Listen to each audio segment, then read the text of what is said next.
في الهند. المرأة في الهند هي من تقوم بدفع المهر وليس الرجل، حيث تقوم عائلة العروس بالتعهد بدفع المهر للزوج في خلال مدة يتم الاتفاق عليها.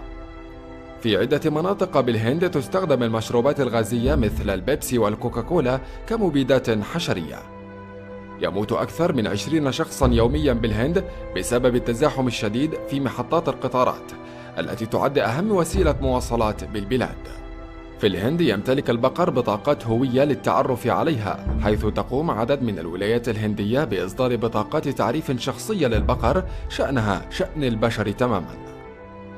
في بعض المناطق الهندية يسمح للمواطنين الزواج من الحيوانات كالثعابين والكلاب.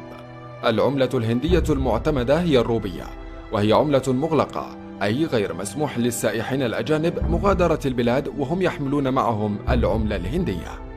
إذا قامت الزوجة بمناداة زوجها باسمه خلال تواجده وسط مجموعة من الناس فهذا يعد شيئا غير أخلاقيا، لذا تقوم الزوجة بمناداة زوجها باسم أحد أبنائها على سبيل لفت الانتباه.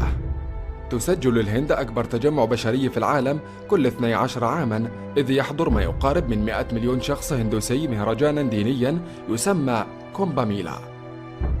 يوجد بالهند أكثر من 180 ديانة رسمية، وتعد الديانات الهندوسية والبوذية والإسلامية والمسيحية هم الأكثر شيوعا هناك. بخلاف دول العالم تمتلك الهند 6 فصول في السنة، وهي الفصول ال4 المعروفة لدينا، بالإضافة إلى فصلي الرياح الموسمية ومقتبل الربيع.